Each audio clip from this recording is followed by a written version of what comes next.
Sa dami na nangyayari sa mundo, nakalulungkot dahil minamahal na natin ang mundo. Lulong na tayo sa social media, nakakalimutan na natin ang Panginoon. Yung pinili ang tao at sinakripisyo ang buhay dahil sa awa at pagmamahal niya sa tao. Pumunta siya sa mundo hindi para pahirapan tayo, kundi para iligtas tayo sa kasalanan.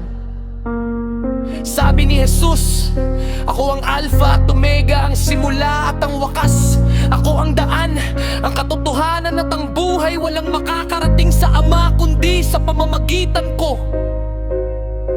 Lumapit kayo sa akin, kayong lahat na napapagal at nabibigatan sa inyong pasanin, at kayo'y pagpapahingahin ko. Ako ang ilaw ng sanlibutan, ang sumusunod sa akin ay hindi kailanman lalakad sa kadiliman. Magsiparito kayo ngayon at tayo'y magkatuwiranan. Sabi ng Panginoon, bagaman ang inyong mga kasalanan ay maging tila mapula, ay magiging mapuputi na parang niebe. Bagaman maging mapulang gaya ng matingkad na pula, ay magiging parang luma na lana. Malapit na ang pagbabalik ni Jesus. Malapit na! Malapit na! Handa ka na ba? Ako ang mabuting pastol.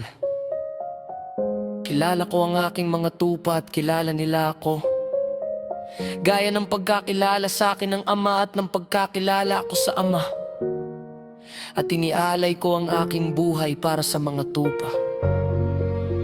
Ganito tayo kamahal ng Panginoon. Sinakripisyo niya ang kanyang buhay para sa mga tao, ang kanyang mga tupa. Naiyak ako't nalulungkot dahil banaliwala lang natin yung lahat paghihirap niya. Ang pagtataksil ng kaibigan sa huling hapunan.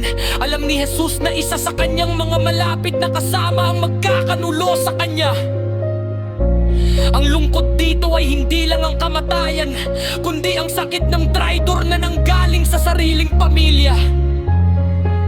Katotohanang sinasabi ko sa inyo na ang isa sa inyo ay magkakanulo sa akin. Ipinakita ni Jesus ang kanyang pusong mapagmahal, ngunit sawi dahil sa pagtanggi ng mga tao sa kanya.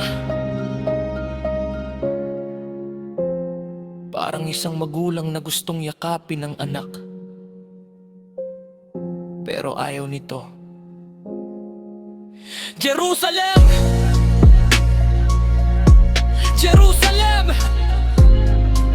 Makailang inibig kong tipunin ang iyong mga anak, na gaya ng pagtitipon ng inahing manok sa kanyang mga sisiw sa ilalim ng kanyang mga pakpak.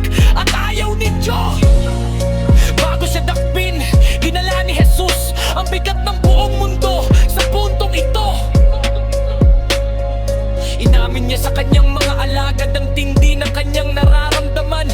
Namamanglaw na lubha ang aking kaluluwa, hanggang sa kamatayan, ang panaghoy sa krus. Noong nakapako na si Jesus, sinambit niya ang isa sa pinakamasakit na tanong na nagpapakita ng kanyang pansamantalang pakiramdam ng pag-iisa.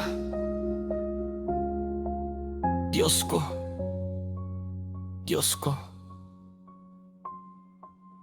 bakit mo ako pinabayaan?